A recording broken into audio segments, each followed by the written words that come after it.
매주 목요일 2부에 꾸며드리는 순서죠. 정치권 현안들을 여야의 시각으로 짚어보는 코너. 정치 좀 아는 누나들. 최민희 전 의원, 진수희 전 의원 두 누나 나오셨습니다. 어서 오십시오. 네, 안녕하세요. 오랜만입니다. 네. 자, 개각. 참 제가 아까 1부에서도 드디어 개각 발표란 말을 했어요. 개각한다고 예고된 게 참 오래됐는데 아무튼 시간 좀 끌다가 드디어 발표가 됐는데요. 평가를 좀 해보시죠. 아무래도 야당 쪽 얘기를 먼저 듣는 게 진수희 전 의원 어떻게 평가하세요? 오늘 개각. 근데 솔직히 말씀드려서 드디어라는 그 말씀을 하셨는데 하도 오래전부터 개각 얘기가 있다가 이제 오늘 하다 보니까 별 그렇게 감동이나 감흥은 없고요. 아, 한다더니 했구나 뭐 이런 그런 정도. 근데 이제 여성이 두 분이 이제 장관으로 차관급에도 또 여성이 있고요. 예, 됐는데 한편으로 저 같은 여성 입장에서 그 흡족하면서도 다른 한편으로 조금 우려가 되기도 하고, 제가 이제 정치권에 있다 보면 이제 국회든 행정부든 이 고위직에 여성들이 굉장히 적잖아요. 예. 그러다 보니까 저는 무슨 생각을 했냐면 항상 여성들이 이 정치권, 행정부 포함해서 정치권의 숫자상으로는 과소대표인데 하는 행동이나 질적인 면에서는 과잉 대표를 하는 거예요. 무슨 얘기냐면 똑같은 실수를 해도 남자들이 실수를 하면 그 남성 개인의 실수로 이렇게 되지만 그 책임도 그 개인의 책임으로 규결이 되지만 여성의 경우는 그 사람이 뭔가 실수를 한다거나 잘못을 하면 여성 전체가 한꺼번에 평가를 받는 그러니까 과잉 대표인 거잖아요. 그래서 그런 점 때문에 이제 공직에 진출하는 여성들은 항상 굉장한 책임감, 부담감. 내 뒤에 많은 여성들이 있다. 나의 성패가 모든 여성의 성패로 이제 이런 책임감 때문에 이제 부담도 되고 하는데, 사실은 이번에 저는 여성가족부야 여성이 한다고 쳐도 이 교육부에 이제 유은혜 의원이 그렇죠. 물론 이제 국회 경험이 있고 해서 교육위원회를 쭉 했죠. 예, 발탁을 하신 것 같긴 한데 교육부가 이게 여간 만만한 데가 아니거든요. 그래서 잘 해냈으면 참 좋겠는데 혹시 제가 지뢰 이런 얘기를 말씀드려서 좀 그런데 이게 기대 반 우려 반 그런 생각이 좀 드네요. 예. 최민희 전 의원은 어떻게 보세요? 우선 여성이 4명 있잖아요. 유은혜, 진선미 두 장관하고 차관급의 양양자, 정재숙 그렇죠. 두 분이 들어가서 이건 일단 긍정적으로 봅니다. 그리고 교육부가 사실 쉬운 곳은 아니죠. 그런데 유은혜 전 의원이 온화한 리더십을 갖고 있기 때문에 교육부에 큰 이슈가 막 터지거나 이러면 그건 또 의논해서 하면 되고 잘 관리하지 않을까 싶습니다. 네. 그리고 유은혜, 진선미 두 의원 전부 되게 이렇게 인화력이 좋기 때문에 나름 또 새로운 리더십을 만들기 기대하고, 저는 이 부분보다는 방위산업청장하고 국정원 기조실장이 눈에 띄었어요. 방위산업청장은 왕정호라는 분인데요. 이분이 감사원 사무총장이었거든요. 출신이죠. 그런데 감사원에서 잔뼈가 굵은 분이에요. 그러니까 방위산업청이 이런저런 문제가 많았잖아요. 그래서 뭔가 이건 방위산업청은 직원들이 다 긴장해야 되겠다 이런 생각을 하게 됐고, 감사원 출신으로서 뭔가 비리가 있거나 돈이 새는 걸 딱 차단하는. 네. 그걸 기대하게 되고, 그다음에 이석수 기조실장이 사실 의외의 인사이죠. 박근혜 정부 때 청와대 특별감찰관인데 다른 측면에서 보면 인재풀을 넓히라고 야당이 막 그러잖아요. 근데 그렇죠. 이석수라는 분이 결코 민주당 성향의 분은 아니잖아요. 그렇기 때문에 이분도 파격적인 인사라고 생각을 하는데, 게다가 국정원 기조실장이면 핵심 요직이거든요. 그거는 과거에 보면 국정농단이나 이런 사태 때 보면 기조실장이 핵심이잖아요. 그러니까요. 그 기획 예산 담당하는. 근데 그런 분을 보수적인 쪽에서 청렴하게 올곧게 나름 사람 분을 임명한 게 또 한 번 문재인 대통령 인사 스타일. 중요한 자리에 내 사람을 심는 게 아니라 이런 분을 발탁하는 그런 측면에서 지켜볼 만하다 이렇게 생각합니다. 진수희 전 의원이 저희가 지난 7월 한 12일인가 그때 이 시간에 개각 얘기를 한번 나눈 적이 있어요. 네. 벌써 한 달 반도 넘었네요. 네, 저도 기억합니다. 네. 그때 진수희 전 의원은 이번 개각 경제 라인 교체해야 한다. 네. 그런 얘기 하시고 오늘 포함된 국방, 교육, 노동 다 제기하셨어요. 네. 환경부도 제기했는데 아마 환경부는 조만간 또 개각이 있을 것 같다고 하고 근데 거기서 지적하신 경제 라인 빠졌고요. 네. 법무부 빠졌거든요. 네. 그건 어떻게 보세요?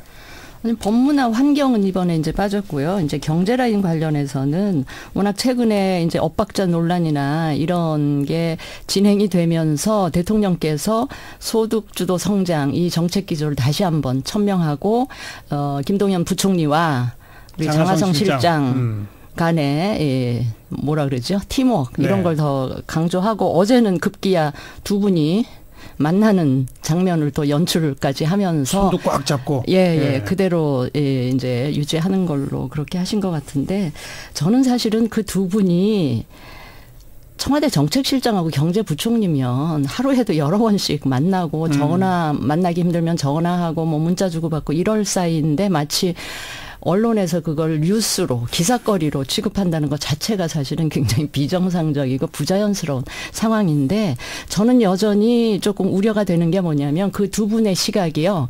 결코 입장이 작은 차이가 아니에요. 네. 한 분은 속도 조절을 이야기하고 있고 한 분은 속도감 있게 이걸 추진해야 한다라고 하는 거는 이거는 결코 미세한 차이가 아니고 굉장히 근본적인 차이고 특히 시장에 굉장히 그 혼란을 주는 그런 시그널이 될 수도 있기 때문에 저는 이거는 어느 쪽으로든 한쪽으로 그 일관된 팀워크를 유지할 수 있는 팀으로 했었어야 된다. 소득주도 성장을 계속 밀고 가시려면 장하선 실장하고 같은 호흡을 맞출 수 있는 부총리나 이런 거를 바꾸시는 게 맞았지 않나 싶어서 뭐 좀 그렇습니다. 예, 걱정이 되고요. 어떻게 보세요? 네. 저요? 뭐 시장에 혼선 안 줄 것 같습니다. 예, 그리고 야당에는 좀 혼선을 주거나 뭐 공세의 빌미는 될까요? 이 정도로 봅니다. 왜 이렇게 말씀드리냐면 시장에 혼선을 주려면 두 분의 속도 조절의 차이가 지금 속도를 놓고 차이가 나는 거잖아요. 이 차이가 시장에 메시지를 줄 만한 내용이어야 되는데 소득주도 성장은 사실 말하자면 의원님이 늘 말씀하시는 분배를 문재인 정부는 일자리를 통해서 분배하는 거기 때문에 혁신 성장에 대한 이견이 있다면 시장에 혼선을 줄 것 같아요. 근데 혁신 성장에 대한 이견은 아직까지 드러난 바가 없고 저는 혁신 성장을 어떻게 할 것인가 부분이 여야가 우리 사회가 고민해야 될 핵심 같아요. 왜냐하면 제1성장 동력 박정희 대통령 시대의 중화학공업 제2성장 동력, DJ의 ICT, 그 이후에 제3성장 동력이 혁신이라는 이름으로 우리 정부가 시작했지만 문재인 정부가 그 이전엔 창조경제였고 그 이전엔 녹색성장이었거든요. 그런데 이게 이렇게 어떤 혁신성장의 내용이 무엇인가 이 부분에 대해서 이게 4차 산업혁명이다? 이렇게 내용을 채워가야 되기 때문에 시장의 혼선은 아닐 것 같습니다. 근데 저는 대통령께서 판단을 그렇게 속도감 있게 판단을 하시는 분이 아닌 것 같아요. 제가 이번에도 보면 좀 판단하기 힘들어서 이 두 분을 어정쩡하게 그냥 같이 가는 게 아닌가. 세간에서는 또 경제부총리의 대안이 마땅치 않아서 지금 언거주춤 가는 게 아니냐라는 그 지적도 있거든요. 그래서 아까 속도가 별로 속도 차이가 뭔가 시장에 그 시그널에 있어서 혼란을 줄 만한 게 없었다 그랬는데 최저임금 인상률만 봐도 올해 내년 내후년에 어떻게 할 거냐 이 속도 차이도 저는 그 당사자들에게는 혼란을 줄 수 있거든요. 아닌 것 같은데요. 왜냐하면 최저임금은 이게 이제 이게 대선 때 모든 당의 후보들이 다 공약했는데 차이가 뭐였냐면 민주당만 2020년이었고 정의당도 그랬던 것 같죠. 그다음에 다른 당은 2022년이거나 임기 말. 임기 말 이런 식으로 불확실했어요. 그게 지금 2년 차인데 이미 문재인 대통령께서 2020년에 최저임금 1만 원은 사실상 도달이 어렵다는 걸 내용상 시인한 바가 있습니다. 인정했다.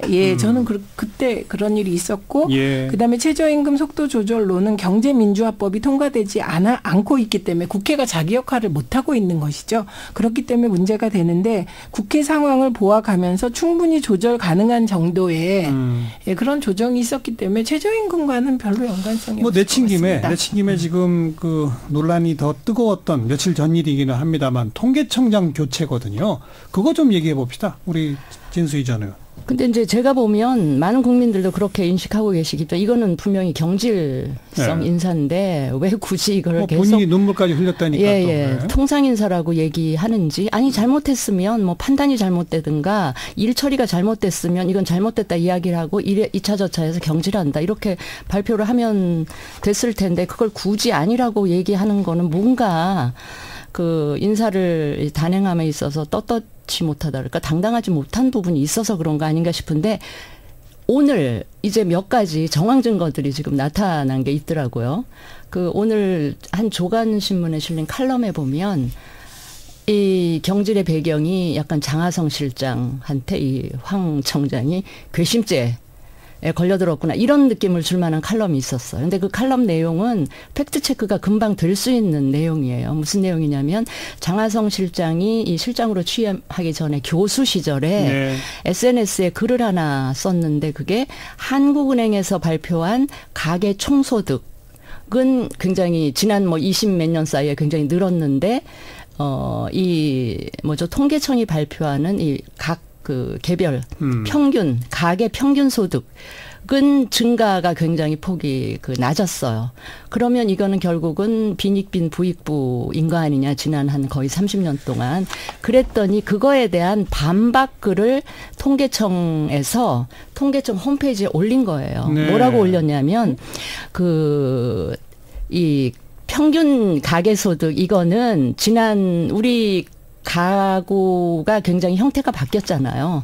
초기에 조사하던 때는 한 4인 가구, 그러니까 3.7인 가구당 평균 가구 원수가 그게 이제 요즘은 뭐 1인 가구도 많아지고 뭐 자녀 수도 적어지고 이러다 보니까 그 가구 원수가 달라진 거를 반영하면 이게 결코 빈부 차이가 그 장 교수가 얘기하는 것처럼 그렇게 확대된 건 아니다라는 반박글을 올렸는데 이 장하성 실장이 정책실장에 취임하고 나서 통계청으로 하여금 그 글을 내리도록 계속 종용을 했다는 거예요. 근데 그 글을 계속 안 내렸다는 거죠.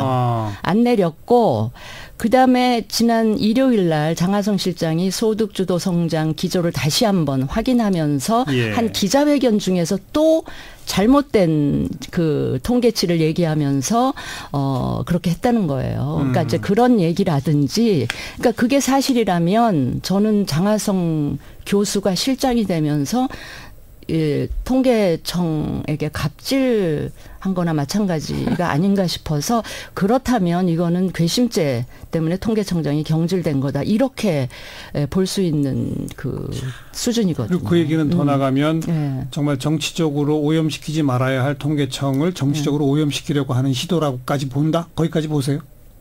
거기까지는 안 간다 하더라도. 안 간다 하더라도 갑질은 갑질이다. 갑질이죠. 왜 그 글을 내리라고 이야기를 합니까? 최민희 전 의원. 지금 우리 언론 정말 큰일입니다. 지금 그 김성태 원내대표가 한국경제에 실렸던 최저임금 때문에 뭐 50대 뭐 근로자가 자살했다는 얘기요. 그거 사실 경찰이 아니라고 얘기했고 가짜뉴스로 내용상 지금까지는 밝혀져 있습니다. 그리고 한국경제도 그 기사를 내렸죠 아마? 온라인상에서 내렸는데 그것을 가지고 계속 공세를 하잖아요. 그리고 그런 빌미를 주는 게 지금 언론의 잘못된 보도이고요. 지금도 순전히 개인적인 어떤 그 동기나 내용들을 저는 의도적으로 박 전 대통령 말 맞다나 엮는 느낌의 기사라고 생각합니다. 근데 저는 그 황 청장의 일 처리하는 걸 쭉 보면서 저런 분은 경질돼야 된다고 생각했습니다. 왜요? 제 판단입니다. 왜요? 우선 첫째는 이번에 이제 그 문제를 일으켰던 가계 동향 조사 결과. 그러니까 이 가계 동향 조사 결과가 안 좋은 게 문제가 아니라요. 2017년에 표본수가 5,500개, 2018년 표본수가 8,000개라고 하지 않습니까? 예. 그런데 이 두 개의 통계가 일관성이 있으려면 그룹 간의 중복률이 3분의 1을 유지해야 한다고 합니다. 예. 그런데 그룹과의 중복률이 3분의 2는커녕 3분의 1 약간 넘는 수준이에요. 예. 그럼 뭘 얘기하냐면 2017년의 결과와 2018년의 결과를 단순 비교할 수 없다는 겁니다. 그러니까 완전히 다른 조사라는 거예요. 그래서 만약에 2017년 표본수대로 조사를 했다면 지금 최하분위, 그러니까 1분위의 소득이 중개 문제가 된 거잖아요. 그랬다면 1분위 소득이 1.2% 증가한 걸로 나오더라고요. 예, 같은 표본이면 그렇게 되면 표본 구성을 달리하면 예, 소득주 그러니까 2017년 표본 그대로 하면 2017년과 같은 기준으로 네, 네. 그러면 1.2% 소득이 증가하니까 계속 나빠지고 있던 최하분위 소득이 올라간 게 되니까 소득주도 성장이 효과가 있다 이렇게 되는 겁니다. 그런데 저는 그러니까 그 표본을 바꿀 수 있다고 생각해요. 그러면 표본을 바꿀 때 통계청이 가장 먼저 해줘야 될 건 2017년 결과와 2018년 결과를 단순 비교해서 나빠졌다 좋아졌다 같이 판단을 할 수 없다는 거 분명히 했어야 하는 거예요. 밝혔어야 된다. 네. 그런데 그걸 밝히지 않음으로써 엄청 혼란을 준 거거든요. 그럼 혼란을 줬을 때 그걸 해결하는 방식에도 문제가 있다고 봅니다. 그럼 설명을 해야 되는데 제가 지금 설명한 것처럼 이런 설명을 하지 않고 정치 운운하고 그만둘 때 뭐 윗선의 얘기를 안 들었다고 하고 아니 어느 정무직 공무원이 그만두면서 자기가 이러저런 실수를 한 부분, 사실 설명을 잘 못한 거니까 이런 부분에 대해서 돌아보기보다 야당으로 하여금 정치 공세의 빌미를 줄 수 있는 그런 발언을 하는 분은 저는 잘 못 봤습니다. 예, 저도 오케이, 좋아요. 네. 예, 그러면 그 통계 수치가 발표됐을 때 그 황수경 청장이 안 하고 못했던 그 지금 만약에 그 내용이 팩트라면 그 설명을 그 기재부든 통계청이 기재부에 아마 외청처럼 그렇죠. 돼 있지 않나요? 기재부든 아니면 청와대 정책실이든 그거를 해명을 그러면 통계청장이 못한 해명을 하면서 통계청장의 이런 일 처리에는 문제가 있다. 그다음 질책도 하고 질책도 하면서 이거는 그러면 다른 식으로 한번 해봐라라든지 그렇게 한다던가 아니면 인사할 때 그때 못 바로잡았으면 인사할 때라도 이런 문제가 있어서 이거는 굉장히 예민하고 중요한 수치이기 때문에 이건 이렇게 다루어서는 안 되기 때문에 경질한다. 그렇게 얘기를 하면 되잖아요. 문책성 아니요. 경질. 잠깐만요. 그렇게 이거는 제가 분명히 제가 보기에 경질을 해야 된다 이 사람은 이렇게 얘기를 한 거고 청와대는 이래서 경질한다고 한 적이 없습니다. 그리고 지금처럼 했다면 만약에 야당이나 일부 언론이 이렇게 합리적으로 접근을 한다면 괜찮겠지만 저는 지금 야당이나 일부 언론의 태도는 건수 하나만 잡아서 막 흔들어서 문재인 대통령의 지지율을 떨어뜨리려고 하는 게 아닌가라는 의심이 들 아니 정도라는 그러면 최 의원님 판단이 경질 청와대는 이건 경질로 생각 안 한다 그러면 좋아요. 그런데 누가 봐도 이거는 경질임이 너무 분명한 여러 가지 사연들이 지금 계속 나타나고 있기 때문에 오늘 조간에 보도된 그 칼럼 내용은 그거는 굉장히 아니에요. 굉장히 단순한 팩트이기 때문에 장하성 실장이 SNS에 올렸던 글 확인하면 되고요.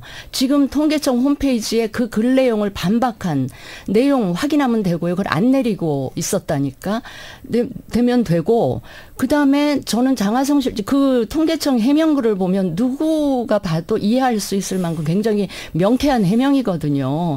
그런데 장하성 실장은 또 잘못된 그 통계치를 가지고 지난번 기자회견을 한다는 게 제가 이해가 안 돼서 그 통계청은 잠깐만요. 진수희 전 의원이 거듭 언급하신 그 오늘 조간의 칼럼 부분은 거기까지. 왜냐하면 금방 팩트 체크할 수 있다고 했지만 아직 체크된 건 아니기 때문에 거기까지 하고요. 말씀하세요. 무슨 말씀이냐면 그러면 장하성 실장의 교수 시절의 글에 대해서 그렇게 반박을 잘했던 저는 안 읽어봤습니다. 반박을 잘했던 통계청이 왜 2018년 이 가계 동향 조사 결과를 보고하고 나서 일부 보수 언론의 왜곡 보도가 있고 야당이 공세를 하는데 왜 통계청이 그러면 그거에 대해서는 대응을 안 합니까? 그거 직무유기잖아요. 제가 보기엔 직무유기라는 거예요. 그러니까 장하성 교수의 글을 반박한 거는 의원님이 말씀하시니까 잘했겠죠.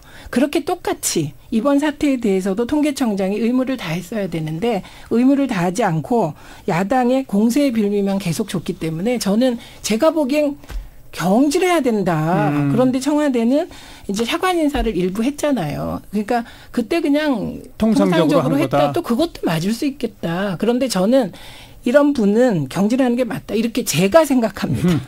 아니 근데 저는 최민희 의원이 아까 쭉 그 표본의 오류나 해석상의 잘못이나 해석을 해서 발표를 했어야 되는데 안 했다는 이 문제는 최민희 의원의 이제 분석이고 추측인 것이지. 아닙니다. 저는요.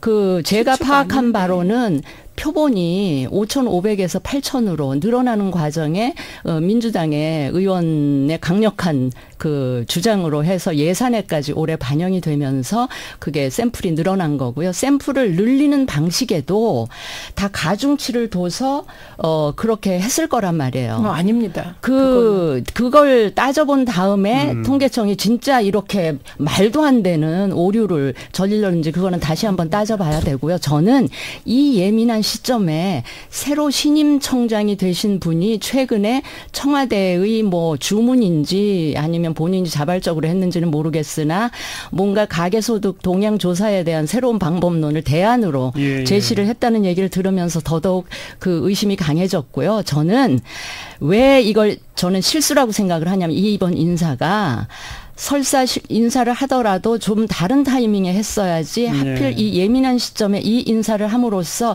이제 새로 온 그 신임 통계청장의 지휘하에 앞으로 통계청이 발표하는 수치에 관해서는 계속 논란이 있게 만든 거는 저는 인사상에 좀 실수가 아니었나 이렇게 판단을 합니다. 그러니까 논란을 계속 만드는 건 야당과 언론이겠죠. 아니죠. 그런데 자초를 하셨잖아요. 아니요. 그 자초 있다고 말씀하시면 곤란한 게 지금 말씀하셨듯이 표본을 바꿀 수 있다는 겁니다. 그러니까 제가 얘기하는 게 표본을 바꾸지 말라는 게 아니고 표본이 이렇게 바뀌었기 때문에 2017년과 단순 비교해서 나빠졌다든지 이런 식으로 분석하는 것은 곤란하다는 걸 노티스 안 한 게 혼란을 줬다. 이런 말씀 드린 거고 그다음에 새 통계청장이 가계동향 조사 결과에 대해서 예를 들면 표본수 등에 대한 기준을 정하더라도 그게 하늘 아래 새로운 게 어디 있습니까? 몇 가지 표본 추출 방식 중에 하나인 것이거든요. 그래서 뭐 이후에 뭐 통계를 가지고 뭐 계속 문제가 생길 것 같으면 국회에서 표본수 추출할 때 야당이 뭐 검증하시죠, 뭐.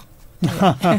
일일이 그 통계청의 통계 작업에까지 정치권이 일일이 간섭하는 것도 사실 문제가 있습니다. 근데 지금은 일단 믿고 맡겨야죠. 네, 그러니까요. 못 믿겠다고 하시니 어떤 방법으로든 공정성을 확보하면 못 좋을 것 같아요. 이번 정부가 황수경 청장을 못 믿겠다고 애초에 먼저 그렇게 하셔서 아니죠. 이 일이 어디 못 된 믿겠다는 표현 한 번도 안 나왔습니다. 자, 추측들을 자꾸 하시는 거죠. 좋습니다.